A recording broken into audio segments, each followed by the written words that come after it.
사랑하고 축복합니다. 오늘 우리가 함께 읽은 말씀은 하박국이 주님 앞에 고백한 그 내용입니다. 그래서 우리가 아까 불렀던 무화과 나뭇잎이라는 그 찬양이 오늘 이 본문 말씀을 사용한 찬양입니다. 그래서 무화과 나무에 열매가 없어도, 그리고 감람나무가 그치고 논밭에 식물이 없어도 나는 여호와 하나님 한 분만으로 기뻐하리라, 이런 가사였습니다. 어떻게 여러분, 이 가사 정말 아름답지 않나요? 사실 이 말씀은 너무나도 유명해가지고 그 교회를 다니지 않는 사람들도 한 번쯤은 들어봤을 것입니다. 그래가지고 이 고백은 굉장히 막 아름다워 보이고 굉장히 기뻐 보이지만 사실 이 내막은 그렇게 가볍지는 않았습니다.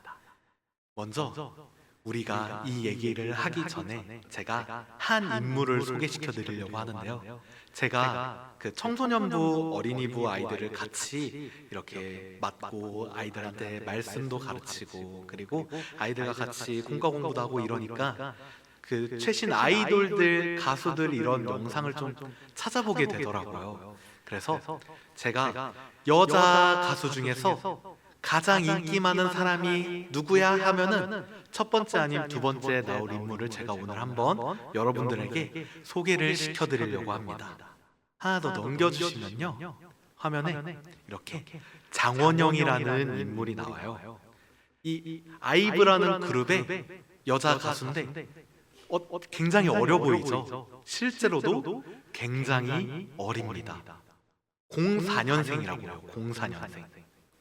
엄청 어린 친구인데 이렇게 2018년에 학생일 때 그 걸그룹 서바이벌 오디션에서 1등을 하고 그 아이즈원이라는 그 그룹에서 들어가서 활동을 하다가 지금은 이렇게 다른 그룹으로 이렇게 넘어와가지고 활동을 이어나가고 있는데 요새 가장 인기가 많은 가수 중 한 명입니다. 그래서 제가 왜 이 가수를 데려왔느냐 하면은 이 친구가 굉장히 어린 친구임에도 불구하고 보고 배울 점이 있더라고요. 그래가지고 이 친구 마인드가, 생각하는 그 방향성이 너무나도 괜찮아가지고 여러분들에게 한번 소개를 하고 넘어가 보려고 합니다. 제가 영상을 하나 준비했는데요, YTN에서 나온 뉴스 영상입니다. 하나 더 넘겨주시면. 유명한 말 중 하나로 럭키비키란 단어가 있는데요. 이게 어떤 의미인지 모르시는 분들도 계실 겁니다. 걸그룹 아이브 멤버인 장원영이 언급한 말이 어떻게 이렇게 유행어가 됐고 어떤 의미가 있는지 확인해 보시죠. 김승환 기자가 설명해 드립니다. 걸그룹 아이브 멤버 장원영이 나온 유튜브 영상입니다. 스페인에 간 장원영이 빵을 못 사게 되자 오히려 잘 됐다고 말하는 게 시작이었습니다.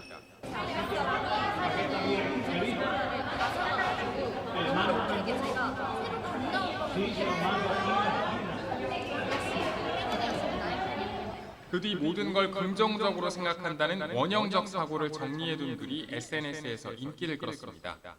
글 끝에 행운을 뜻하는 럭키와 장원영의 영어 이름인 비키를 합쳐 럭키비키란 단어가 나오게 됐습니다. 귀여운 어감으로 네, 여기까지 영상이었습니다. 이 장원영이라는 인물이 평소에 하는 말이 있어요. 이거 완전 럭키비키잖아. 작년 한 해를 젊은이들 사이에서 강타했던 유행어입니다. 그래서 그냥 무슨 일이 생겨도 이거 완전 럭키비키잖아, 이렇게 넘어가는 경우가 있었습니다. 그래가지고 제가 어떻게 이게 화제가 됐는지 그 인터넷 뉴스에 나온 인터넷 글을 한번 원본을 가져와 봤습니다. 화면 다시 띄워주시죠. 여기 이렇게 나와 있어요. 긍정적 사고. 우리 이거 들어봤죠? 물이 반이나 남았네. 여기 이렇게 물이 반이나 남았어요. 이렇게 우리가 긍정적 사고는 많이 들어봤어요. 그리고 부정적 사고는 어떻게 될까요?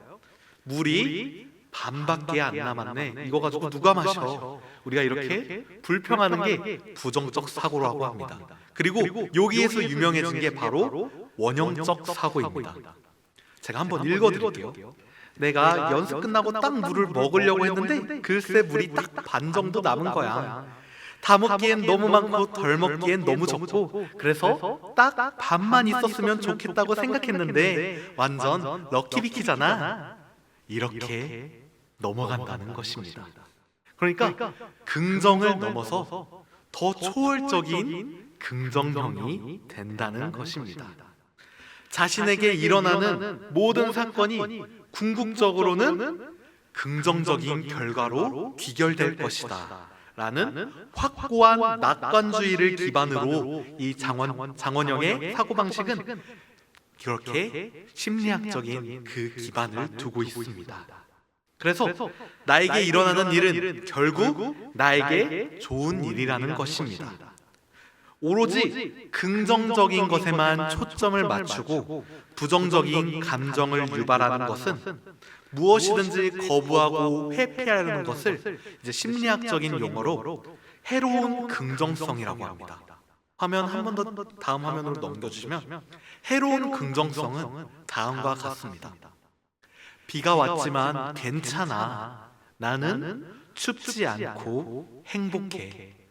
오늘 같은 날씨에 비를 맞았다고 한번 생각해 보십시오.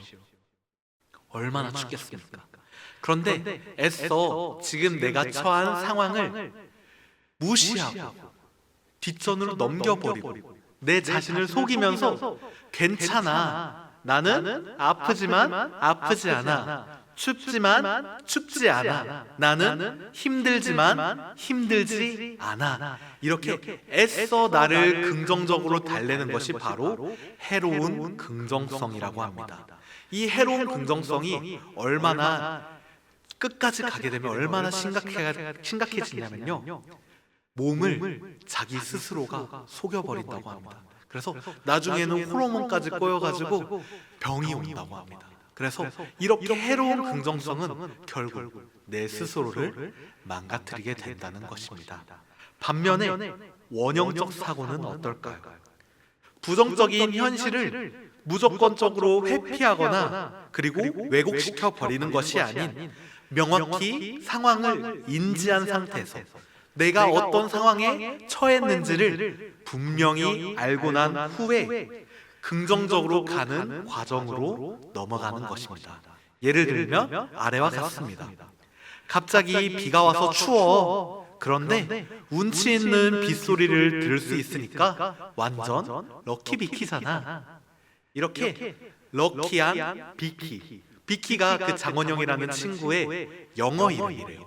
그래가지고 럭키한 원영이, 나는 행복한 원영이다. 이렇게 말할 수 있게 됐다는 것입니다. 그래서 힘든 일이 닥쳤을 때 애써 부정하는 것이 아닌 힘든 일은 명확히 있지만 나에게는 긍정적인 일들도 함께 있어 라고 내가 정말로 그 초월적인 긍정성을 찾아내는 것입니다. 그래서 이 예시를 통해서 우리가 원형적 사고를 간단히 알아볼 수 있게 되었습니다. 그런데 이 원형적 사고가 비판도 조금 받았어요. 정신승리와 유사한 부분이 있어가지고 조금은 우려스럽다는 그러한 질문에 이 가수 본인이 대답한 것이 그런 유사한 점은 있지만, 정신승리와 유사한 점은 있지만 정신승리의 경우 명백히 사실이 아닌 것도 모두 자신에게 유리하게끔 해석해버리고 끝나는 경향이 있지만 원형적 사고는 진정한 승리에 이르는 데 의의가 있다고 스스로가 인터뷰에서 이렇게 말했습니다. 즉, 부정적인 상황을 긍정적으로 치환해서 고통을 회피하는 것에서 끝나는 것이 아닌 긍정적인 사고를 바탕으로 결과까지 이르게 되는 목적이 담겨 있다는 것입니다.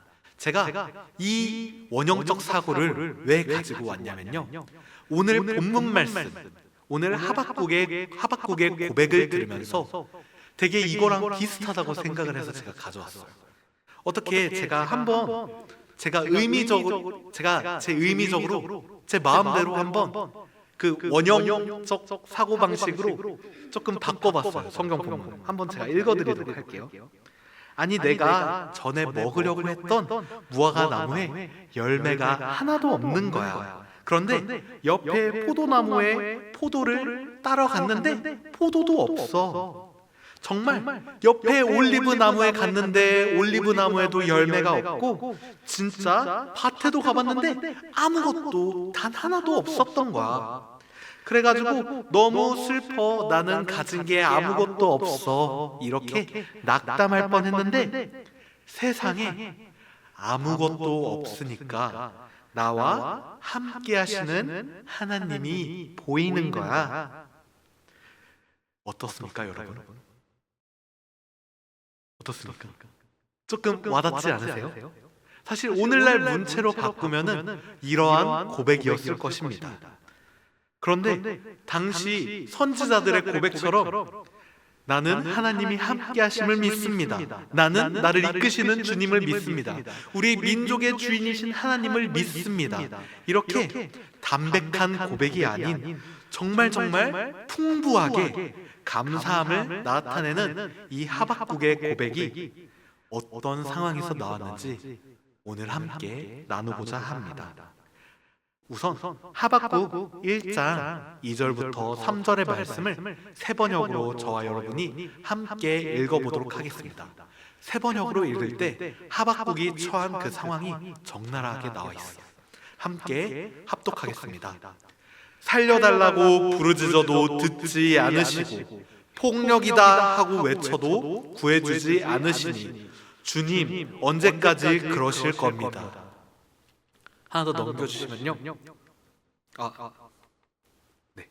살려달라고 부르짖어도 듣지 않으시고, 죄송합니다. 그리고 3절 말씀 제가 읽어드릴게요. 어찌하여 나로 불의를 보게 하십니까? 어찌하여 악을 그대로 보기만 하십니까? 약탈과 폭력이 제 앞에서 벌어지고 다툼과 시비가 그칠 일이 없습니다. 어떻습니까? 굉장히 처절하지 않습니까? 이때 당시 어떤 상황이었냐면은 바빌로니아가 유다 왕국을 멸망시키려고 진격해오고 있었습니다. 그리고 하나님을 신실하게 믿던 유대의 12번째 왕 요시야는 전쟁 중에 사망하였습니다. 우리를 이끄는 지도자가 전쟁 중에 사망했어요. 그런데 하나님을 누구보다 신실하게 잘 따랐고 많은 사람들의 존경을 받고 그랬던 지도자가 한순간에 전쟁터에서 허망하게 사망했던 것입니다. 그리고 멸망이 기정사실화가 됐어요. 결국 나라를 뺏기는 것을 눈앞에서 보고만 있었어야 됐습니다. 하박국이 이때 폭력이다 외쳐도 들어주시지 않은 하나님께 언제까지 그러실 것입니까, 주님? 이렇게 외쳤던 하박국의 고백이라는 것입니다. 그런데 이 고백을 했던 하박국이 어떻게 이 아름다운 무화과 나무의 고백을 할 수 있었을까요?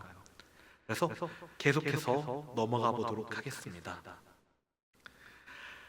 하박국은 무화과 나무에 과일이 없고 포도나무에 열매가 없을지라도 올리브 나무에서 딸 것이 없고 밭에서 거두어 드릴 것이 없을지라도 우리의 양이 없고 외양간에 소가 없을지라도 이렇게 고백했다는 것입니다. 하박국은 사실 어떠한 것을 믿었냐면요, 하나님의 정의로운 섭리를 믿었던 것입니다. 그래서 현재 진행형으로 멸망 중인 상황에서도 하나님이 함께 하심을 믿고 최후에 승리하실 하나님을 고백했다는 것입니다. 이제 신약 성서로 한번 넘어가 보도록 할 텐데요. 빌립보서 1장 12절에서 18절 말씀, 저와 여러분이 세번역으로 한 절씩 교독하기를 바랍니다. 저와 함께 교독하시겠습니다. 형제자매 여러분, 내게 일어난 일이 도리어 복음을 전파하는 데 도움을 준 사실을 여러분이 알아주시기를 바랍니다.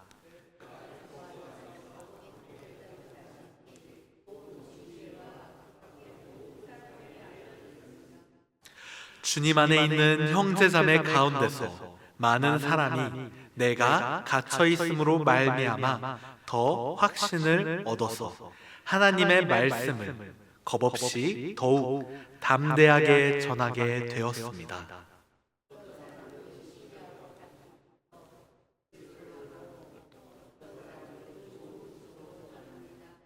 좋은 뜻으로 전하는 사람들은 내가 복음을 변호하기 위하여 세우심을 받았다는 것을 알고서 사랑으로 그리스도를 전하지만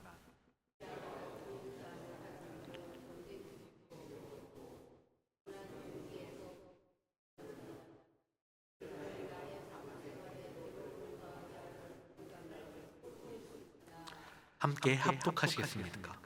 그렇지만 어떻습니까? 거짓된 마음으로 하든지 참된 마음으로 하든지 어떤 식으로 하든지 결국 그리스도가 전해지는 것입니다.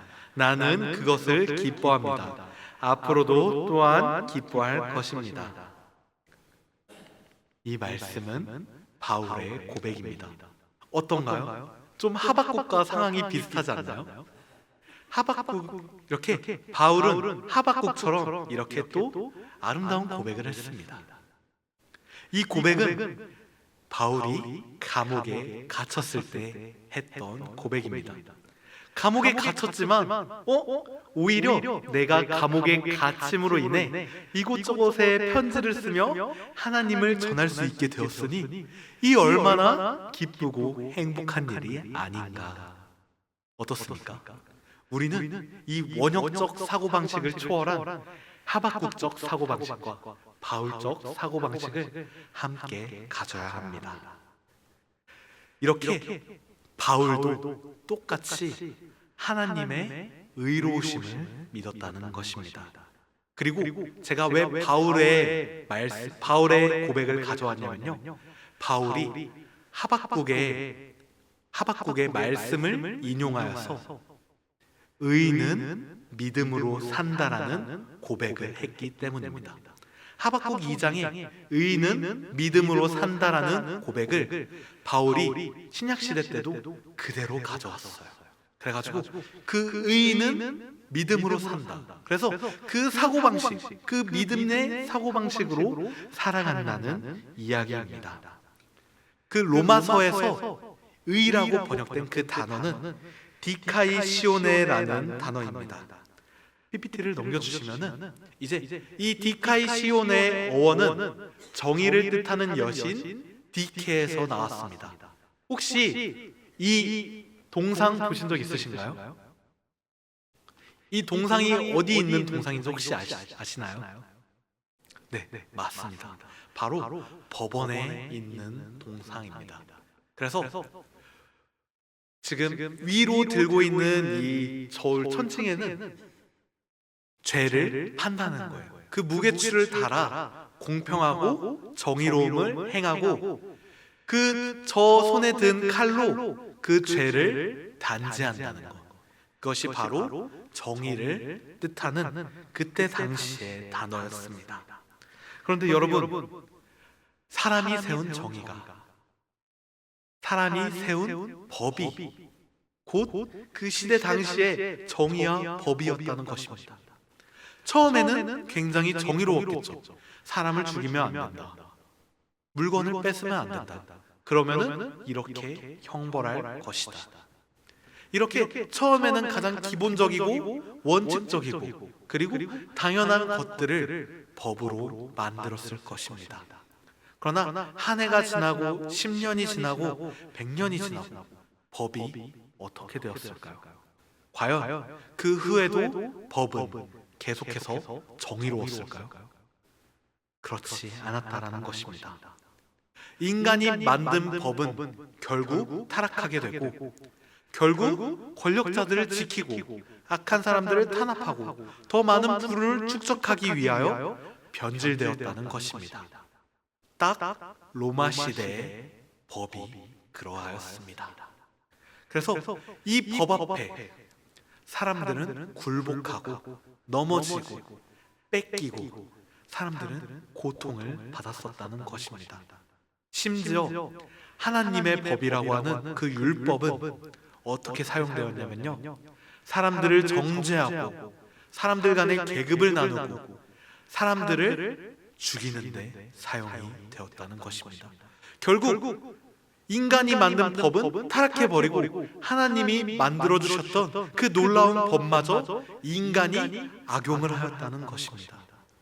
이렇게 의가 무너지는 상황에 처했다는 것입니다. 그래서 표를 하나 더 넘겨주시면은 제가 이렇게 비교를 해봤어요. 하박국과 바울의 사고방식. 그 의인은 믿음으로 산다라는 그 고백을 하박국과 바울이 같은 프로세스로 이렇게 나아가고 있다는 것을 성경 속에서 찾아볼 수 있었습니다. 그래서 하박국은 전개는 비슷해요. 의인은 믿음으로 산다. 바울도 똑같이 의인은 믿음으로 산다. 이렇게 고백하며 전개하고 있습니다. 이때 당시의 배경들은 그 바빌로니아의 죄악들로 인해 그 제국의 강력한 억압과 통제로 인해서 나라가 멸망되고 물건들을 뺏기고 우리가 굶고 자녀들이 그 나라로 뺏겨지는 그 고통을 맛보아야 되었었던 것입니다. 그리고 바울 때도 로마 세계의 그 죄악들이 그 법으로 인해서 자녀들이 군대로 끌려가고 그리고 법으로 인해 사람들을 단죄하고 사람들을 죽이는 데까지 사용되어졌다는 것입니다. 그래서 어떻게 이 처참한 배경 속에서 하나님의 의를, 그 공의로우심을 믿을 수 있었을 것일까요? 하박국은 하나님이 나타나실 것이다 라는 그 강력한 믿음을 바탕으로 무화과 나무에 고백을 할 수 있게 되었다는 것입니다. 그리고 바울은 그 하박국이 말했던 하나님의 놀라우신 의로움이 예수님이란 분으로 나타났다 이렇게 고백을 합니다. 그래서 감옥에 갇히든 나라가 망하든 아무런 상관이 없어졌다는 뜻입니다. 왜냐하면 최후에는 승리하시는 하나님의 놀라우신 공의로움과 정의로움이 함께하고 계시다는 그 놀라운 사실을 믿고 있었기 때문입니다. 이렇듯 절망적인 상황 속에서 나타내는 하나님의 공의로우심을 고백할 수 있어야 된다는 것입니다. 그래서 우리 그리스도인들은 원형적 사고방식을 뛰어넘은 하박국적 사고방식 그리고 바울적 사고방식을 가져야 된다는 것입니다. 사실 우리 인생이 어떻게 아름답기만 하겠습니까? 우리 인간은 자유의지를 받은 존재입니다. 그 자유의지를 받았는데 나만 받은 것이 아닌 내 옆에 있는 가족들, 나의 친구들, 이웃들, 그리고 일면식도 없는 사람들, 그리고 저 타지에 있는 모든 나라의 사람들까지 전부 다 그 자유의지를 받았습니다. 우리가 하나님의 선하신 방법을 택하여 하나님께서 주신 그 사랑의 방식대로 살아갔으면 얼마나 좋았었을까요? 그런데 우리 인간은 하나님보다 세상에 더욱더 취해 다른 것을 택하고 말아버린 것입니다. 다른 것을 택하고 말아버린 것입니다. 그래서 악을 택하고 빼앗는 것을 택하고 나누는 것이 아닌 소유를 택하고 그리고 내가 타인을 상처 입히는 것을 택하고 사랑을 주기보다 받는 것을 택하는 그 삶을 살아갔다는 것입니다. 그러니 어떻게 되었습니까? 세상은 그 자본의 구조에 의해 하나님의 말씀은 등한시해버리는 세상이 되었습니다. 이 세상에는 하나님 말고 다른 신 하나가 생겨버렸습니다. 바로 돈이라는 신입니다. 우리 인간은 이 돈이라는 신 앞에서 하나님보다 우선이 될 때가 너무나도 많습니다. 돈을 벌기 위해 하나님의 말씀을 저버리고 돈을 벌기 위해 하나님께서 베푸신 사랑을 잊어버리고 돈을 더욱더 벌기 위해 남을 빼앗고 심지어는 죽이기까지 합니다. 그러나 이 대상이 내가 피해자일 때도 있지만 내가 가해자일 때도 있다라는 것입니다. 우리는 항상 내 마음속에 그 죄악과 피 터지게 싸우며 살아가야 되는 그 힘겹고 어려운 삶을 살아가고 있습니다. 특히 오늘날의 세상은 이것이 너무나도 심해졌습니다. 자본이 너무나도 강력해져서 사람들은 이제 하나님을 쫓지 않게 되었습니다.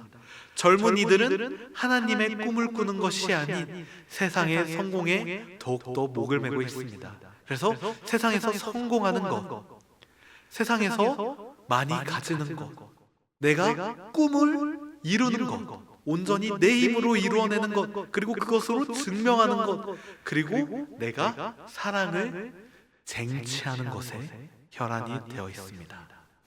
그러나 여러분, 과연 이러한 삶이 행복한 삶일지 다시 한번 돌아보시기를 간절히 바랍니다. 이 세상에 소유와 꿈과 행복, 이 세 가지를 전부 가진 사람은 너무나도 많습니다. 그러나 이러한 유명인들, 아니면 기업가들, 아니면은 이러한 부자들, 이러한 사람들, 정신병을 앓고 있고 마음의 병을 앓고 있고 사람들 간의 관계가 원만하지 못하며 심지어는 자기 스스로 자기의 생을 포기한 사람들까지 넘쳐나는 게 오늘의 시대입니다. 세상이 말하는 행복은 사실 행복이 아닐지도 모릅니다. 그래서 오늘 우리는 하나님을 진정으로 바라고 하나님이 주신 그 말씀을 진정으로 쫓아 우리가 하나님의 그 진정한 의를 고백하는 이 저녁이 되길 간절히 소망합니다. 그래서 하박국 선지자는 하나님 한 분만으로 기뻐하는 신앙을 가졌다라는 것입니다. 우리도 이 믿음을 가지길 간절히 소망합니다. 그래서 하박국은 하나님께서 주실 그 어떤 것, 그 무엇, 그 축복에 기뻐한 것이 아니었습니다. 제가 열흘 정도 금식 기도를 한 적이 있습니다. 한 3일째까지는 정말 죽도록 힘들었어요. 그런데 제가 기도를 하고 금식을 하고 기도를 하면서 제가 가진 것들을 하나씩 내려놓기 시작했습니다. 먼저 관계를 내려놨습니다. 관계를 내려놓을 수밖에 없었던 것이, 일단 밥을 먹어야 되니까 막 이렇게 연락을 하는데 막 이렇게 계속 연락을 주고받다 보면 밥을 먹자, 아니면 만나서 뭐 차 한잔 하자, 계속 이렇게 되는 것이었습니다. 그래서 일단 관계를 잠깐 내려놓고 기도하기 시작했습니다. 그러고 나서 음식을 내려놓고, 그리고 내가 가진 잡생각들을 내려놓고, 하루가 지나고 이틀이 지나고 3일이 지나고 4일이 지나고 제가 가진 것들을 하나씩 내려놓게 되었습니다. 그러자 결국 나와 함께 하시는 하나님 한 분과 저만 남아있게 되었던 것이었습니다. 여러분, 제가 금식을 하라는 이야기는 아닙니다. 금식을 하라는 이야기는 아니지만, 이렇듯 내가 가진 것들이 너무나도 많아서, 내 주위에 너무 소중해 보이고 좋은 것들이 너무나도 많아서 하나님이 가려져 있지는 않으십니까? 오늘 본문 말씀, 하박국 선지자의 말씀, 저와 여러분이 한 번 더 함께 합독하도록 하겠습니다. 저희 17절부터 19절 말씀 함께 다시 한 번 더 합독하도록 하겠습니다.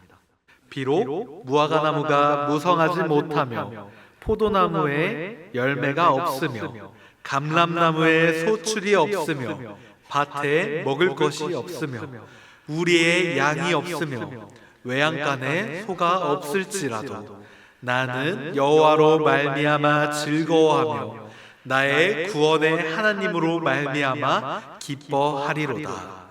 주 여호와는 나의 힘이시라. 나의 발을 사슴과 같게 하사 나를 나의 높은 곳으로 다니게 하시리로다. 이 노래는 지휘하는 사람들을 위하여 내 수금에 맞춘 것이니라. 아멘. 여러분, 우리 이 시간 무화과 나무를 한번 놓아봅시다. 그리고 포도나무의 열매를 기뻐하지 말아봅시다. 그 감람나무를 멀리해 봅시다. 그리고 그 밭에 먹을 것을 잠시 내려놓아 봅시다. 우리의 양을 풀어주고 외양간은 빈 상태로 가만히 두어 봅시다. 그리하면 진정으로 나와 함께 하시는 하나님이 보일 것입니다. 이것이 바로 성경이 말하는 주님의 놀라우신 공의이며 주님이 우리와 함께하고 계시다는 놀라운 말씀입니다. 그래서 우리는 내가 가진 것이 아무것도 없더라도, 그 어떤 곤고한 환경에 처했더라도 내가 그 상황을 애써 이겨내는 것이 아닌, 내가 그 상황을 애써 부정하는 것이 아닌, 내가 그 상황을 애써 벗어 던져버리고 내가 그 상황을 내 스스로 이겨보려고 하는 것이 아닌, 내가 그 처한 모든 어려움, 모든 슬픔, 모든 고난들을 인정하고 진정으로 나와 함께하는 하나님 한 분만을 기억하는 저와 여러분들 되기를 간절히 소망합니다. 무화과나무, 포도나무, 올리브나무, 양과 소, 이 모두 다 하나님께서 주신 것입니다. 그러니 하나님께서 주신 것들이 우리에게 사라질지라도 여전히 하나님이 살아계시다면 우리는 그 하나님을 기뻐할 수 있어야 됩니다. 여러분들, 저와 함께 고백하기를 원합니다. 하나님 한 분만으로 기뻐하겠습니다. 주님 한 분만으로 기뻐하겠습니다. 어떻게 저와 여러분이 정말 주님 한 분만으로 기뻐할 수 있으시겠습니까? 이 저녁 오로지 주님 한 분만으로만 정말로 진심으로 기뻐하는 저와 여러분이 되기를 주님의 이름으로 간절히 축원합니다. 기도드리겠습니다.